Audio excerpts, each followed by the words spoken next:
Good day, and thank you for standing by. Welcome to Bank OZK fourth quarter and full year 2025 earnings conference call. At this time, all participants are in a listen-only mode. After the speaker's presentation, there will be a question-and-answer session. To ask a question during the session, you will need to press star 11 on your telephone. You will then hear an automated message advising your hand is raised. To withdraw your question, please press star 11 again. Please be advised that today's conference is being recorded. I would now like to hand the conference over to your speaker today, Jay Staley, Managing Director of Investor Relations and Corporate Development. Please go ahead. Good morning. I'm Jay Staley, Managing Director of Investor Relations and Corporate Development for Bank OZK.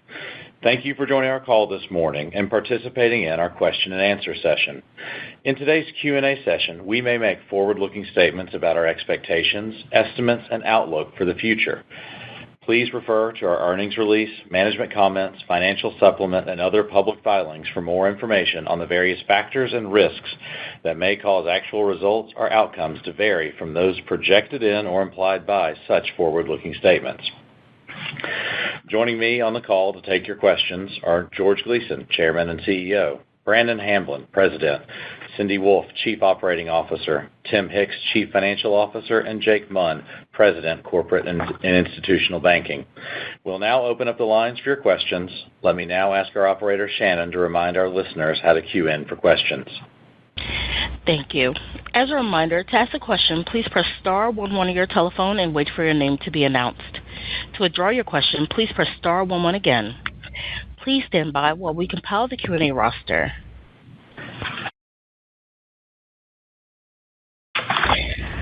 Our first question comes from the line of Stephen Scouten with Piper Sandler. Your line is now open. Yeah, good morning, everyone.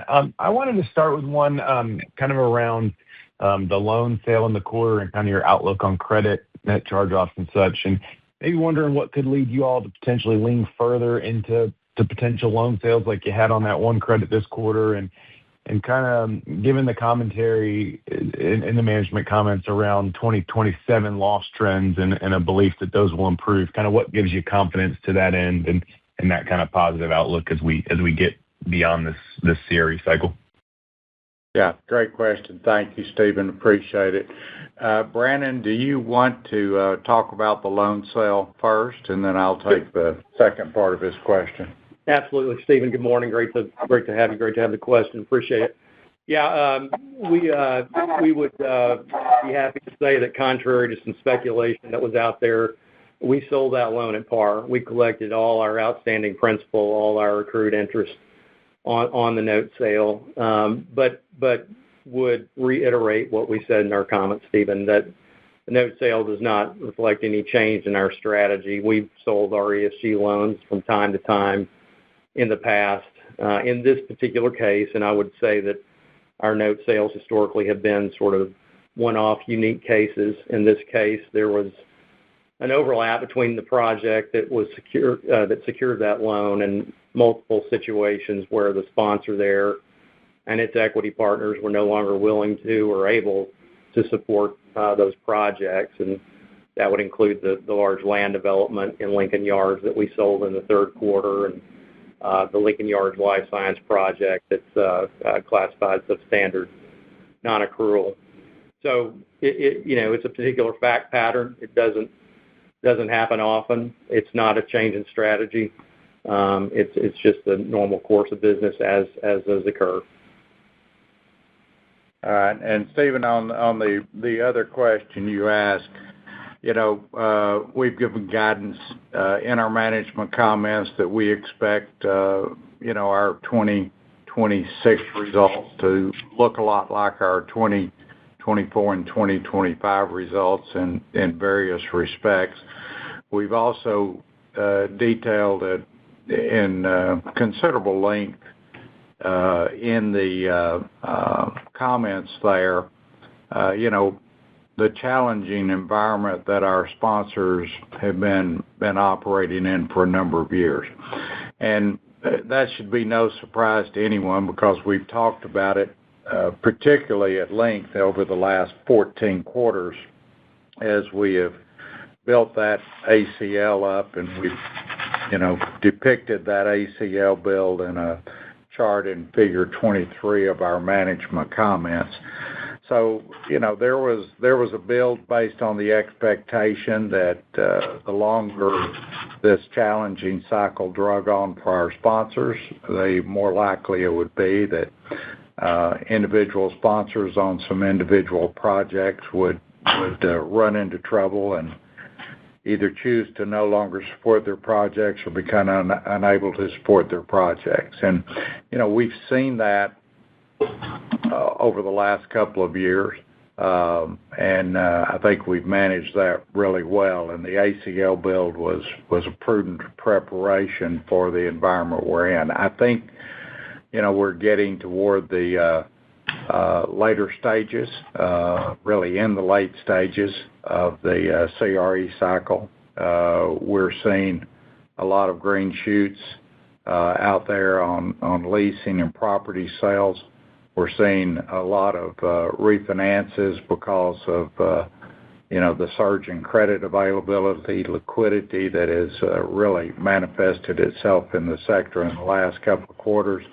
And obviously the 100 basis points of Fed fund rate reductions in the last 4 months of 2024 and the 75 basis points of additional Fed fund rate reductions in the last 4 months of last year are providing some relief to sponsors on the interest cost. So we're not all the way through the cycle, but we think 2026 is pretty near the end of working through that cycle, and we think we see a decided upturn in not just improvements in the conditions for our sponsors, but also new volume and so forth. There's been a real constraint on new origination volume in recent years, and a lot of that's just the lack of equity and the fact that the market needed to balance supply demand. We're seeing that come more and more into balance in various markets on various product types across the country. So, we think our guidance is good, and we're very optimistic about 2027. We think 2026 is another year like 2025 where we're just working through the environment with our sponsors. Got it. Very helpful context there. And then just one other one for me around fee income growth potential. I mean, I know that it's never really been a big part of the story or a demonstrable proportion of kind of income at OZK, but it sounds like there's a lot of tailwinds there with the investments that have been made in CIB. So just kind of curious what that could look like, not only in 2026, but kind of beyond, and if you feel like there's really longer term tailwinds there on the fee income side of things, and if that could be a multi-year kind of growth pattern. Stephen, we're early in the process, so we haven't talked about it a lot. But clearly, if you read our comments closely, not only do we want to continue to achieve this diversification in our earning assets, which is well in tow and clearly evident, but we also want to see longer term, and you won't see huge strides in this in the short term, but longer term, we want to see fee income become a much larger part of our revenue. So we're so early in it, we've not talked about it a lot. We've given some general hints about it, but perhaps Jake could comment on CIB, and then I'll comment on a couple of other items. Jake, you want to talk about the fee income pieces of CIB, sure, what you're doing there? Yeah, happy to, George. I appreciate it. And Stephen, good morning and good question there. As you all know, we've discussed on previous earning calls, our loan syndication and corporate services business line within CIB was planted about 18 months ago and continues to build.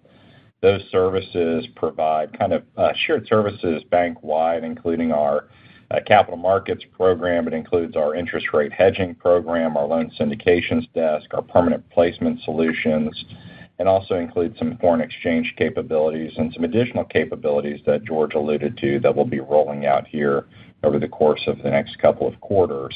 All of that will continue to grow in line with CIB. CIB is their primary customer base for those shared services. But that being said, we're starting to see some nice penetration, for instance, with the interest rate hedging, providing caps to our RESG customers, whether that be that or swaps that we're providing to some of our community bank customers. We are starting to see some nice growth and lift there through LSCS and some of those non-interest income initiatives that we're rolling out. And then, thank you, Jake. Outside of CIB, obviously, we're into now about to start our third year in the mortgage business. It was a very slow rollout. In year one, we gained traction in this last year, and we expect to continue to gain traction. So mortgage lending fee income by originating loans, as many banks do, most banks for resale in the secondary market, is a good source of fee income for us. And then we've really put an increased emphasis on growing our trust and wealth business, really venturing into the wealth sector more so than just the fiduciary trust business that has historically been what we've done, but we're growing both those parts of that business. And then we've also launched a private banking business. It's small. We're just really working with the first group of customers that we've carefully selected to help us work out all the bugs and make sure that we're delivering the quality of service and enhanced experience that those private banking customers need. But that is a good opportunity for revenue. And, of course, we're enhancing and working really hard to increase our treasury management services, which is a large lift because we really want to improve that because of the fact that a lot of our CIB customers have needs in that regard for sophistication and products that we've not had in the past that we did not need for our smaller commercial bank C&I customers. So we've spent a lot of money, hired a lot of people, built a lot of technology, acquired a lot of technology to launch all of these different lines of business. I think you'll see some incremental improvements in the non-interest income line in 26. As a result of that, I think you'll see the real impact of that in 2027 and subsequent year. Got it. Thanks for all the color. Always a lot going on. Appreciate the time. All right. Thank you. Our next question comes from the line of Manan Gosalia with Morgan Stanley. Your line is now open. Hey, good morning, all. So I wanted to start on credit. You called out uncertainties, particularly in office and life sciences in the management comments. Can you give us some more color on what you're seeing there? I guess especially on the life sciences side, how long do you think it will take for the life sciences market to rebound? What you're hearing from sponsors, how have those conversations changed? And if you could also remind us on the levels of protection that are built into some of the larger life sciences loans. Brandon, you want to comment on life science and office as well, if you would like to? Absolutely. Thanks for the question. And as we said in the past, we've seen different results, different projects, different markets. We've got some that have had great success and others that have been slower. I think the segments obviously face some strong headwinds. You've had all the different macroeconomic factors that we've experienced, and very specifically cuts to funding from NIH and its impact on demand for space. over the last couple of years, a lot less in sort of the venture capital raise space. But the good side of that coin is there hasn't been really any additional spec life science start across the country. There have been starts that with pre-leasing in them. We actually see that our originators see those out there, and we've got we see tenants expanding. So it's a little bit of a dichotomy in some of those outcomes. But again, the good news is not additional supply being added to the challenge, and you've got continued, albeit muted, demand in some markets, chewing into that. It's going to take time. You see great impact from in certain markets, demand that's really stimulated capital investment in AI that's starting to push in to life science, as you've got markets that have a dearth of traditional office space, and as we've said, life science provides a great alternative for those users.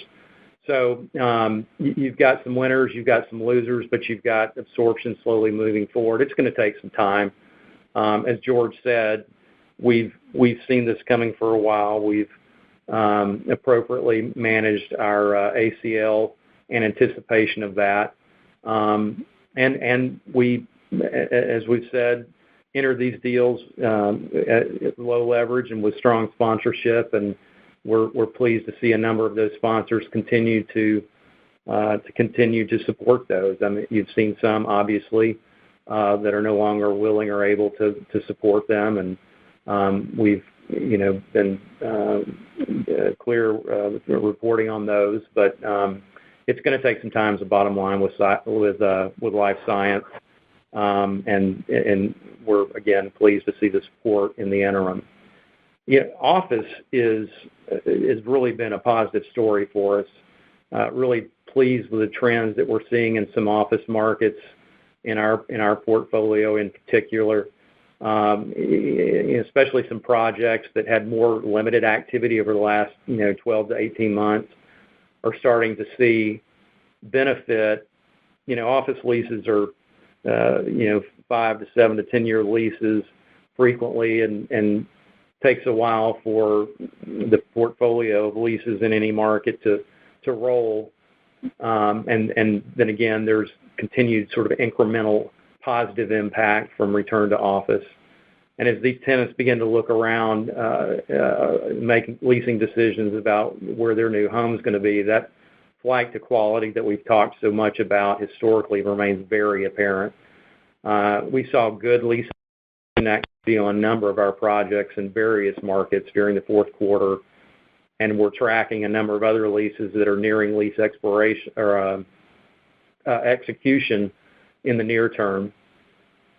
So on the whole, really good quarter for office leasing in many of our projects and in many markets, and more to come based on what we're seeing. And beyond that, office is showing a great deal of liquidity. As I reviewed the last 12 months, realized that in terms of projects paying off, office was second behind multifamily.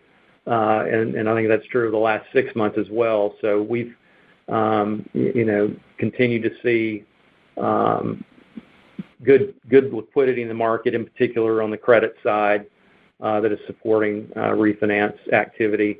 So not just from a leasing perspective, but from a capital investment perspective, we've seen good results on the office side. Yeah, and to put a emphasis on Brandon's point about the liquidity returning to the office space, I think we had 4 office projects refinance in the last quarter, and one of our mixed-use projects that refinanced out had a significant office component within it, and some of the office projects we've seen refinance in the last year, a lot of them, in fact, have had no leasing.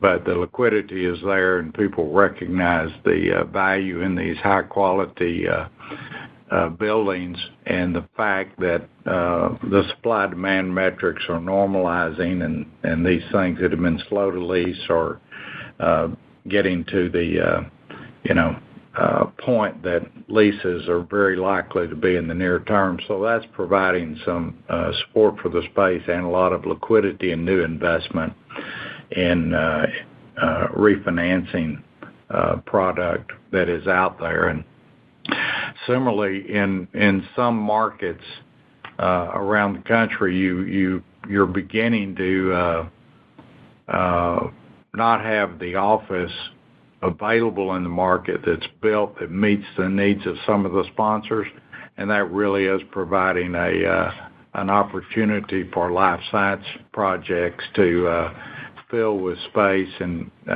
that's office use space or another alternative use space. And Brandon mentioned particularly in the San Francisco Silicon Valley area, AI is driving a lot of demand for that space and creating guys that are kicking the tires and walking and looking at some of the projects we've got in the life science space there for AI usage.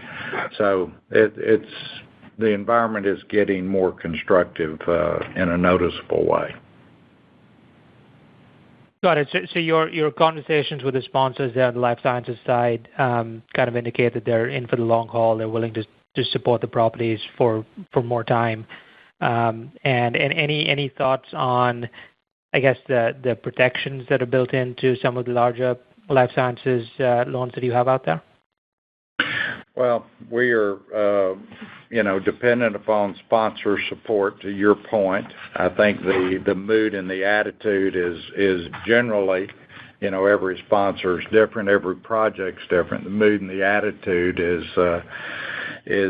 somewhat improved. Our guys had a meeting with our largest life science loan, the leadership team, the management team on that.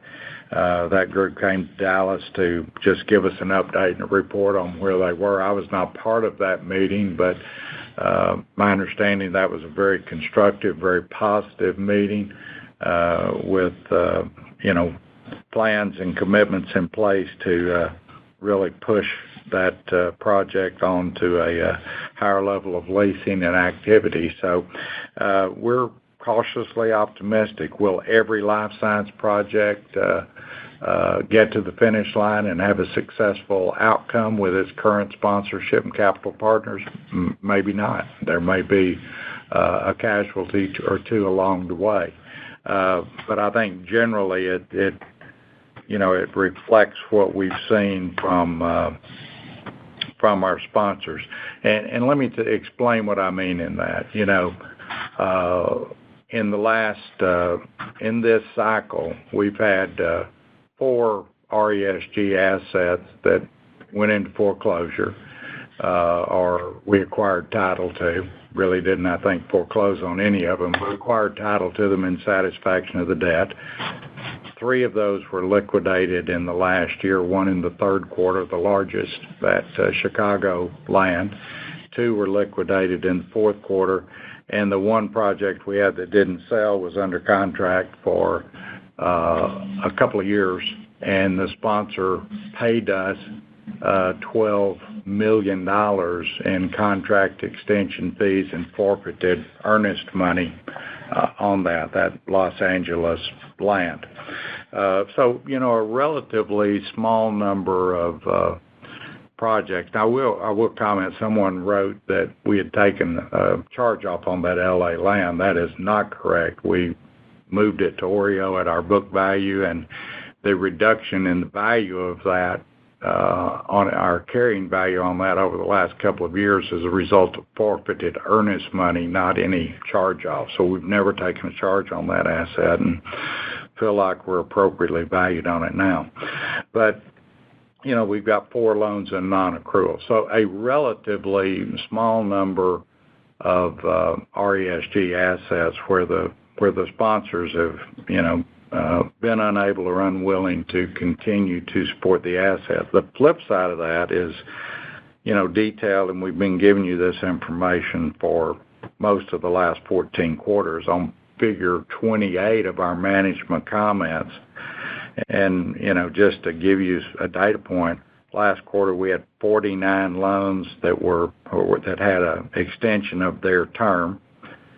We collected $56.7 million in reserve deposits, $7.6 million in modification fees, $45.1 million in unscheduled principal paydowns in connection with those loans.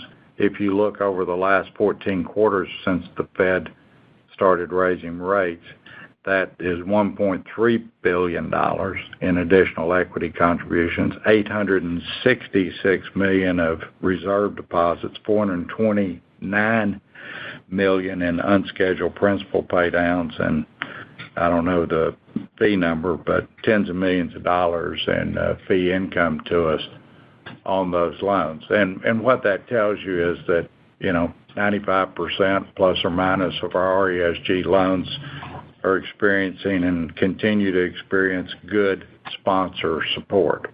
Will there be a few more fallout before we get to the end of the cycle? Probably so.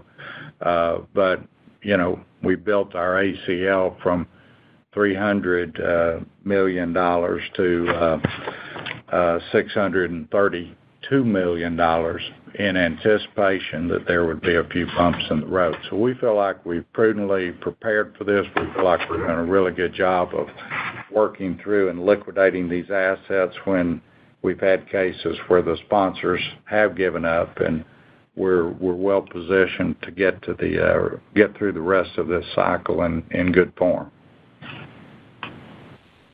Great, thank you. Thank you. Our next question comes from the line of Brian Martin of Janney. Your line is now open. Hey, good morning, George, and thanks for all the commentary thus far. Just maybe just in terms of, it doesn't sound like much in the way of additional sponsors, likely, to maybe not be supporting these based on kind of your commentary. But just in terms of the resolution of the current level of non-performings, can you talk about maybe the timeline in terms of any big chunks you expect to see, get resolved in time frames? Just kind of, how you expect to work some of that down as you go forward? Well, on the Boston property, for example, the sponsor on that project would have done an extension renewal and put up their part of the required capital to do that. Their two equity partners in that transaction really decided that they were not going to put up more capital till they got a lease. And our rule is you pay, you stay. You don't pay, you don't stay. So when they ask us to give them 9 months or so, 6 months, whatever, to work through the lease without making any payments on the loan, we just said that's not the way we operate. If you want time, you have to pay for the time. If you don't pay for the time, then we're going to move to resolve the asset. So the resolution of that asset can occur several ways. Number one is the sponsor in that transaction is out trying to put together new equity partners to continue with the successful outcome of that project. We're hopeful they'll be successful, but we're also dual tracking our acquiring title to that property so that if they're not successful, we're ready to take that asset over and continue to move that asset forward in a constructive way. So obviously, if they raise new capital, that could get resolved, and our view on that could change dramatically and quickly. On the flip side, if we have to take that over, then we'll look for opportunities to sell it if we can get a favorable price on a sale, we would sell it. If not, we'll lease it up and then sell it when we get it into better shape. I would comment also on that property. There was some commentary out there that the lease situation is blown up and gone.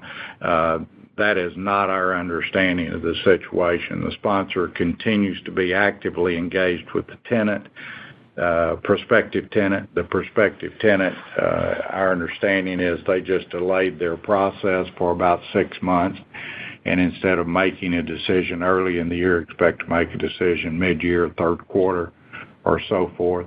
And I think our building is still in the kind of the inside lane on the opportunity there to work out a lease with that sponsor. It's still early, but that activity is still ongoing, and we're working with the sponsor, and whether we acquire title or the sponsor recaps, we'll work very collaboratively with this sponsor. We have a good relationship with this sponsor, and we'll work very collaboratively to make sure that those ongoing leasing efforts are maximized the opportunity. So the office building that's on non-accrual in Santa Monica, we're pursuing opportunities that would result in a sale of that asset fairly quickly.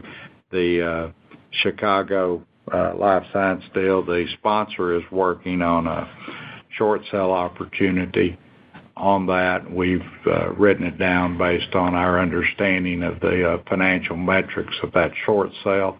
If they accomplish that, then we could be paid off quickly over the next couple of quarters, however long it takes to close that. If they don't accomplish that sale at a price that's satisfactory to us, then we'll take that property and sell it. The Baltimore land, we've talked about at length in previous conversations, and we're working on a potential sale of that property right now.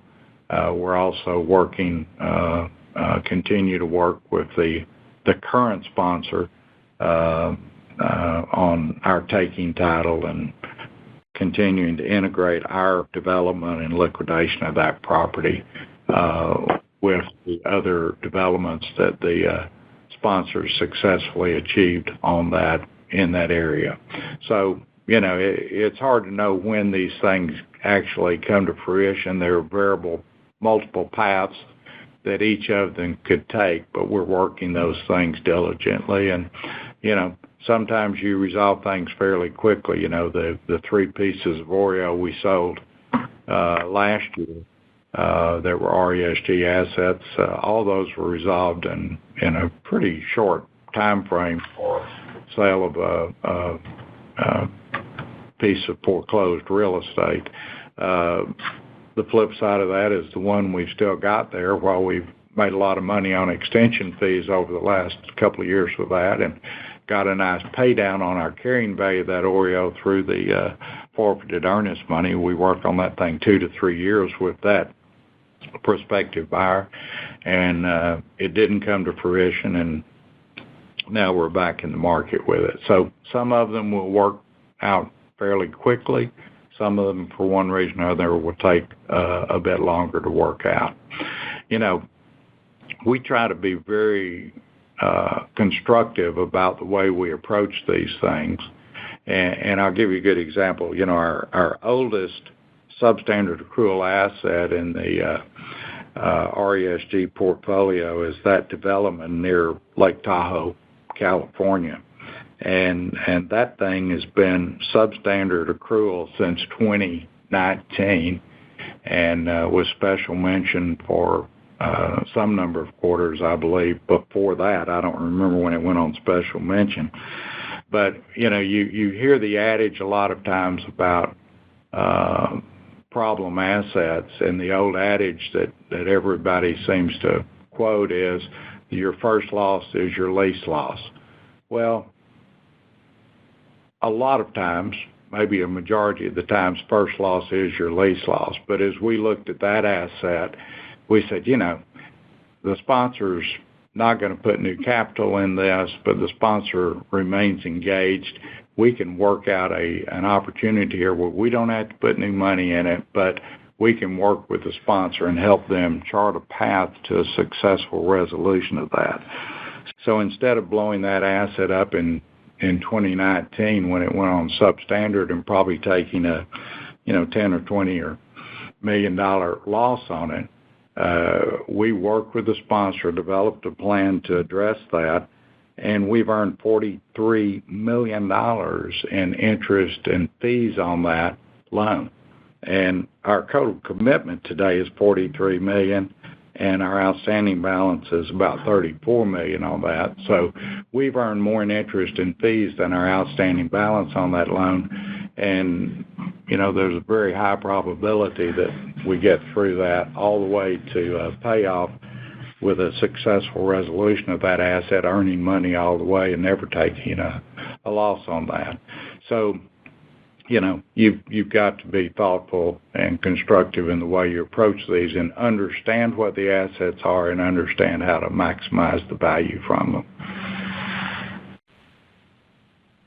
Gotcha. Well, thank you for all the commentary, George. Maybe just let me ask one follow-up, and then I'll hop off. Just in terms of the margin came in better than expected, I guess, in the quarter. Just wondering if you give a little bit of thought about that, given the rate cuts that have already occurred, and just kind of, how you see the margin in a relatively stable environment here, and then just on the buyback, any commentary from Tim on kind of the outlook of the buyback here prospectively. Thank you. Tim, you want to take the buyback first, and you're welcome to take the margin if you want to as well. Sure. Hey, thanks, Brian. Our buyback, obviously, we started a new authorization July 1.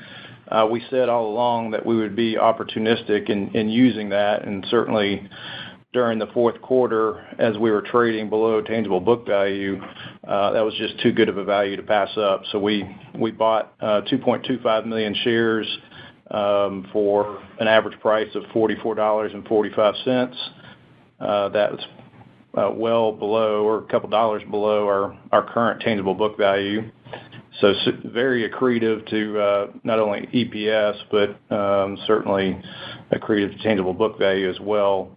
We still have just under $100 million left in that authorization, and we'll be opportunistic if we're trading, in similar ranges. I think we'll be pretty active in this quarter, and could use it all this quarter, or may, it expires at the end of June, and so either this quarter or next, depending on how we're trading. So, at the same time, you may have noticed we increased our dividend for the 62nd quarter in a row, and also had our capital ratios increase. I think, Brian, you pointed out in your note, our tangible common equity increased 35 basis points during the quarter, at the same time of buying back $100 million of common stock, and our preferred and common dividend combined is roughly $55 million. So very pleased about being able to grow capital ratios, grow capital in dollars, and still return a lot of capital to our shareholders during the quarter. On the margin, yes, you may remember, Brian, our margin held up fairly well during the quarter. Our rates on most of our ESG loans reset of the 10th of the month. So on December 10th is when they're reset. That did not reflect the full impact of the move in SOFR, and there were still 8 or 9 basis points left that SOFR has moved down already from the 10th of December to January 10th when they reset again. So we benefited from that during the quarter, and Audie and the deposit team did a really good job on really managing our deposit costs. I think those came in very favorably as well. So we were pleased with how our margin performed during the quarter. We did mention a few things. You may remember in the first quarter we have 2 fewer days, so that certainly is a headwind to net interest income for Q1. We gave you a range there of where we thought we would land for Q1 net interest income, and we'll do our deposit team will continue to work really hard on getting the best execution on our deposit costs as well. So I think we were really pleased with how our margin was for Q4, but we'll continue to work hard on managing that moving forward. Gotcha. Thanks for taking the questions, guys. Thank you. Thanks, Brian. Our next question comes from the line of Janet Lee with TD Securities. Your line is now open. Good morning. Good morning. Starting off with credit. So you've mentioned that your 2026 trends on credit would be similar to what you experienced in 2025. You probably have a better line of sight into your credit and the situations with sponsors. So just to level set, are we expecting a similar range of net charge-offs that you experienced in 2025 into 2026, so call it 50 basis points? And if I were to extrapolate the NCO expectations for 2026 into what you would be willing to do on your provision and allowance for loan losses, that's more than doubled over the past 3 years. So is a plan that you would draw down on your reserves in anticipation of any potential credit losses in 2026, given that you've built reserves for so long, for a few years? Or similar to what you did for full year 2025, you would be taking a similar amount of provision for whatever expected credit losses are for 2026? Great question. And Janet, I would start off by telling you we're going to do the right thing, whatever that is. And that will depend on, where the global economy goes, where the U.S. economy goes, where the quality metrics and risk ratings of our portfolio go. So if we need to build a reserve further, which is probably not my base case, but if we need to do that, we'll do that. We're going to do the right thing, whatever the economy and the models and the risk ratings tell us is the appropriate thing. We talk about this at length in the management comments. We prudently built the reserve.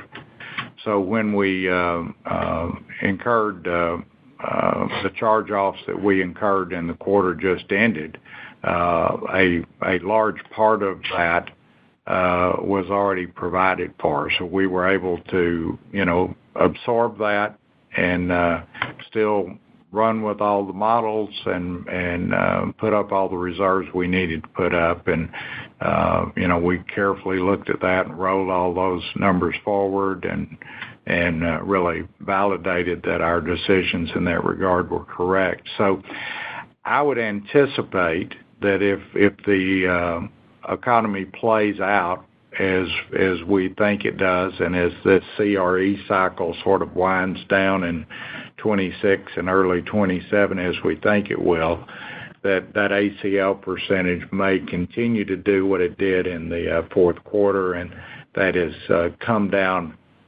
modestly as we absorb losses that we've provided for, the likelihood and potential of, and we'll see where that goes based on where the economy goes and how the portfolio performs. But I think we were very prudent, that the risk events build over time, and clearly just the prolonged series of challenges that our CRE sponsors have faced, going all the way back really to the COVID pandemic, but for our purposes today, mostly from the last 14 quarters when the Fed started raising rates and sponsors were dealing with the after effects of COVID and inflation and work from home and all of that, and then got into a higher rate scenario. It was a challenging time. As I said in the management comments, we think we are really in the late stages of working through that, and if that bears out, then that reserve ACL percentage could continue to ease lower over the next year. Got it. That's helpful color. And I know it's hard to exactly comment on this, but I'll still try. So when you say 2026 will be similar to 2025, working through some of the credits in the latter cycle of CRE, is your expectation that you're going to see more of the migration into substandard non-accrual from special mention and maybe substandard accrual into the non-accrual category within that classified and criticized assets that you have, which have been pretty stable overall over the past year? Or are you anticipating more of the new credits that could be migrating over to the classified and criticized category over time? So basically, do you have a line of sight into some of the potential credits that could be migrating into special mention or substandard overall, or more of a potential credit migration within that classified category into non-accrual based on what you're seeing now? Well, a lot to unpack there. So let me start with this. The special mention category tends to be a fluid category. A lot of times if we're having a very challenging extension modification negotiation with a customer, a loan may get into a special mention while we're involved in that negotiation, because our challenges to the customer, may be you got to put up X dollars in reserves. We want to pay down on this. You've got to make these other enhancements and changes to protect our position. The customer may resist that because they've got other things they're dealing with too. And those negotiations may become very challenging and intense. And usually we get those resolved in a favorable manner. So a loan that is in the midst of intense negotiation and we're unsure how that's going to play out may find itself in special mention. And then a lot of those get resolved. We get a nice pay down. We get reserves reposted. We earn a nice fee on the extension. It's kind of put back into a very healthy state, and it migrates back out into some level of pass rating.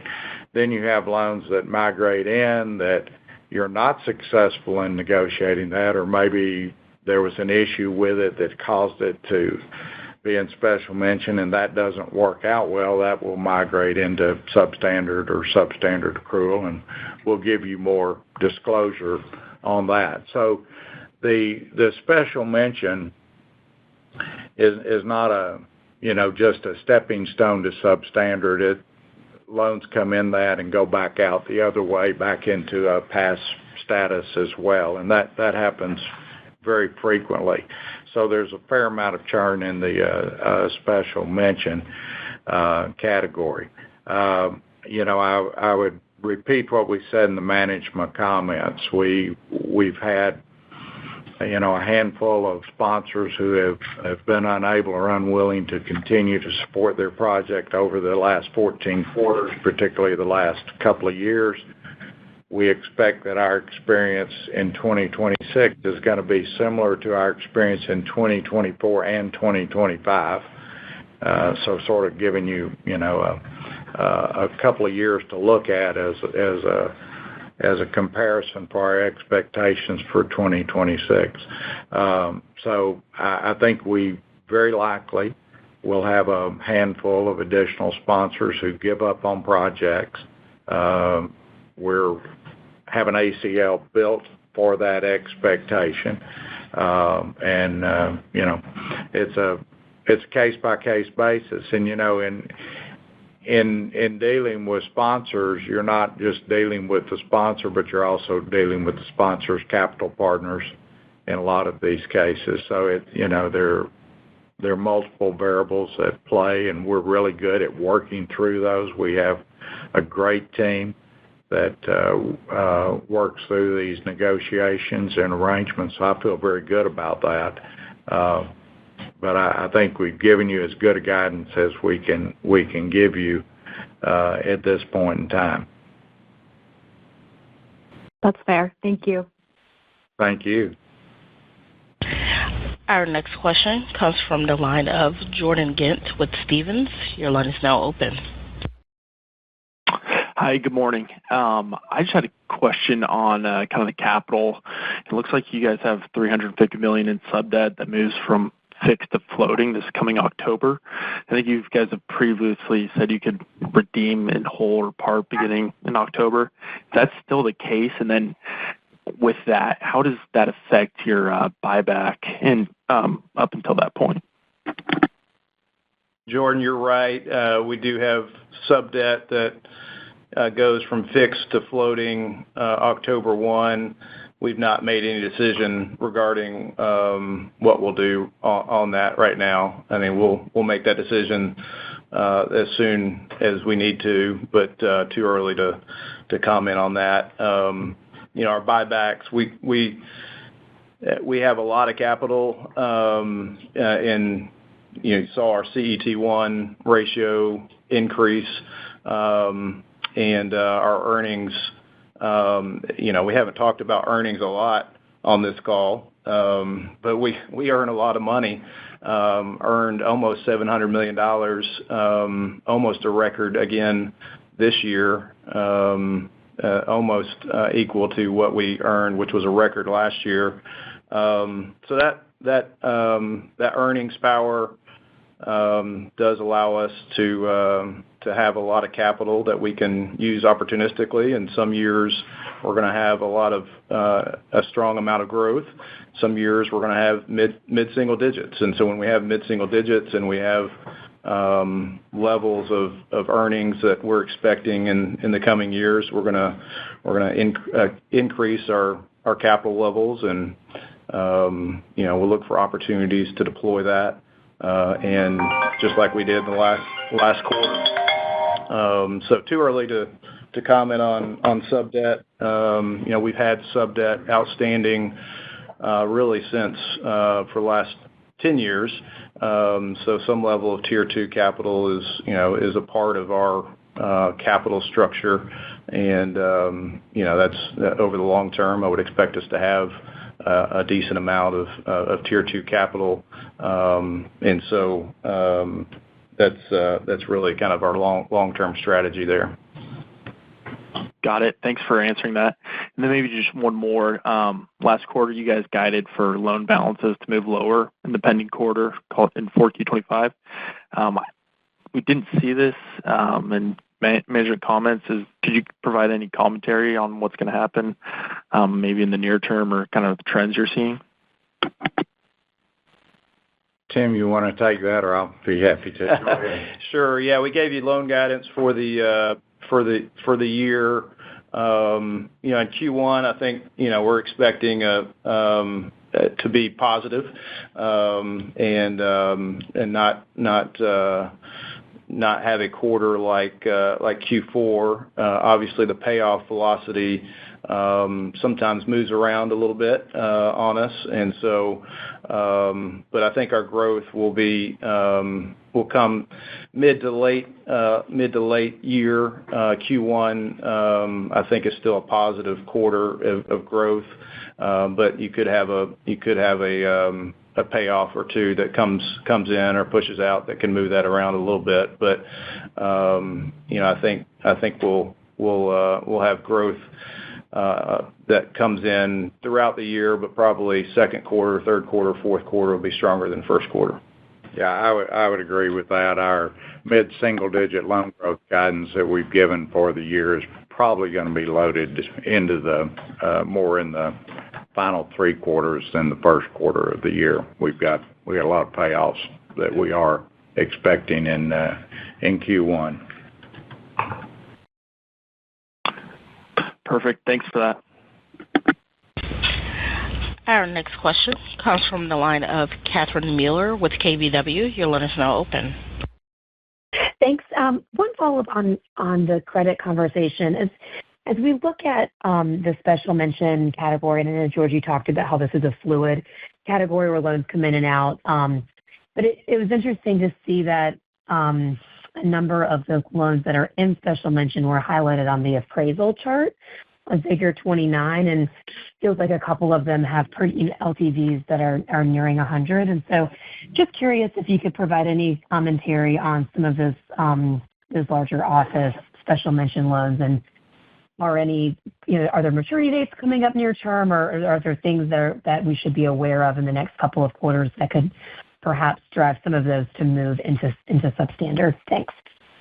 Well, in respect for our sponsors, we really try to not talk about loans that we don't need to talk about, and special mention loans fall in that category. So I don't know that we have a lot to really add on that, Catherine. And there's a balancing act and between being totally transparent and providing full and accurate disclosure and to our investors, and then going beyond that and providing disclosure we don't need to provide that's challenging, detrimental to our sponsors. So I don't have a lot of comment on that. Those loans we feel like are appropriately risk rated special mention.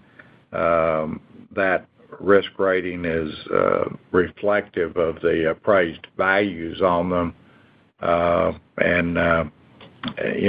We've talked a lot about how fluid and in and out our special mention is. So if those loans merited a substandard rating, we would have them substandard rated.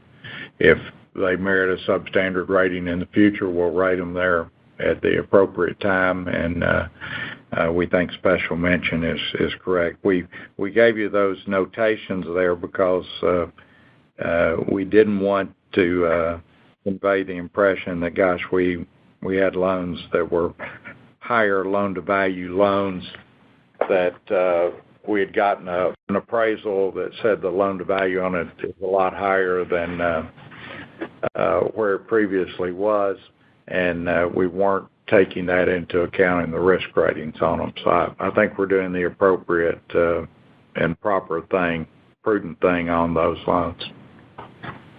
Got it. Yep, no, that's fair. I totally appreciate that.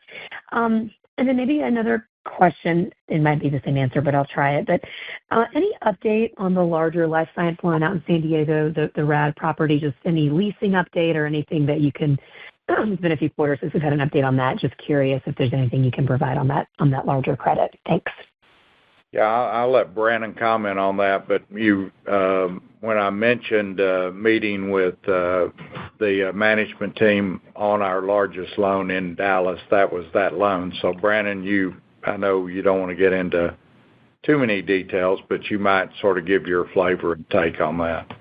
Sure, Catherine. Thanks for the question. And I would just reiterate what George said around sponsorship and management. They have pulled in some new leadership that is extremely experienced in the segment.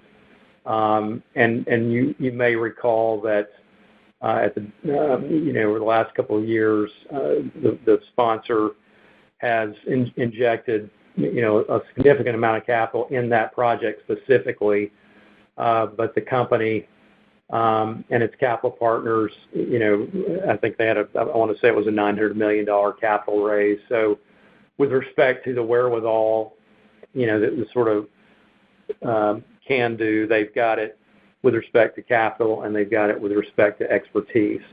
We did have a great meeting. There's not been a lot of, executed leasing activity. There are a number of proposals out, predominantly on the office side. That's probably all the detail I'll get into there as it relates to the leasing part of it. But this new management team is very impressive. The plan that they've laid out is, starts at the ground level, they are very much at the ground level and on a daily basis. And the exciting thing now is activation. You get tenants with their leasing improvements or tenant improvements wrapping up and starting to open here in the near term. So you'll start to get some good activation. And so we feel very good about where they are in their commitment to the project. Obviously, an outstanding asset, and we think these guys are going to have success in putting tenants in that asset. Great, helpful color. Thank you. Thank you. Our last question comes from the line of Timur Braziler with Wells Fargo. Your line is now open. Hi, good morning. My first question's on the Boston property. It looks like in the third quarter, the reappraisal was done on a as stabilized basis and implied a level that was much higher in 4Q, where it looks the appraisal was done now on an as-is basis. Can we just maybe talk through kind of what transpired between 3Q and 4Q that drove the more punitive appraisal? Well, it was the same appraisal, and it was using the as stabilized versus the as-is value. And our approach on this is we use as stabilized value when the sponsor is engaged in the project, supporting the project, and the expectation is that the project's going to achieve stability. If the sponsor, as in this case, then indicates that they're not going to continue to support the project and contribute capital and keep it current and keep it performing, then, as I said earlier, you pay, you stay, you don't pay, you go. And we're going to take property, then we shift to a liquidation value or an as-is value of the property. So we detail that in the footnote on the bottom of figure 26, all of those substandard assets, because sponsor support seems unlikely or is clearly not going to happen. All those substandard non-accrual assets are reflected at as-is values. The assets that continue to have sponsor support are reflected as stabilized value. Okay. So I guess to specifically nail down the point you asked, what was the change? The change was we expected the sponsor at when we were talking in October would continue to support the project to some degree, and they seem to be close to a resolution and a favorable resolution on the pending lease project, because the prospective tenant extended their timeline to make a decision on their lease by 6 months plus or minus. The sponsor indicated they were not going to continue to support the project without a lease, or the capital partners did. The sponsor was still willing to support, but not the two capital partners. And that lack of support and the elongated timeline on the lease decision led to the change in our appraisal selection for that asset. Okay, got it. And then maybe just one more on the allowance. George, you had made the comment in one of the earlier questions on kind of working through the environment. I'm just wondering, in terms of allowance and the ability to maybe drive that lower, is that just working through the existing known problems? And I'm just wondering, to the extent that we do get additional risk migration into categories beyond special mention, is that going to warrant additional allowance actions, or do you feel like the existing reserve that's in place today is going to be sufficient to work through whatever issues might surface over the course of the next 12 to 18 months?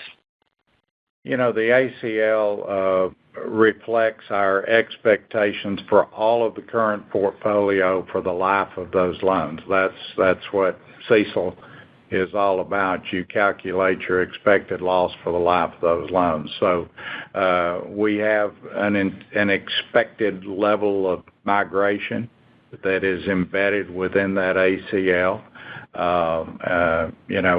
Even before early in the interest rate raising cycle, we were building the ACL because of expectations. If this trend continues and goes on long enough, there will be some losses that will result. And obviously, the longer the cycle went on and the higher interest rates went, and then all of the other various macroeconomic challenges and uncertainties and impacts that occurred, that resulted in that full ACL build to a $680 million level where it stood at September 30. The environment is getting slightly more constructive, and we're resolving some of those specific losses by taking charge-offs on them and resolving them in the last quarter. So that's why the ACL came down. So based on our current expectation, there will be some migration in the portfolio. We don't know what specific loans are going to migrate, but we've got probability analysis basically on every loan, a probability of default, a loss given default. Some that we have loss reserves for will never become an issue, which will free up those reserves. Some that we have a loss reserve on will possibly migrate adversely and we'll need more reserve. But on average, I think we're in a really good position. And, that's what your ACL does. It reflects your expectations for the whole portfolio, and you do it on a loan level basis and sum all that up. But some of the vast majority of those reserves are not going to be needed for the specific loans they're on, but other things will get migrated to a more adverse status, and you'll need some of that reserve that's freed up from others to meet that. So it's an average process. Thank you. I would now like to turn the call back over to George Gleason for closing remarks. All right, guys. Thank you so much. We appreciate all your time today, your interest in OZK. We look forward to talking with you in about 90 days. Have a great rest of the day. Thank you. This concludes today's conference. Thank you for your participation. You may now disconnect.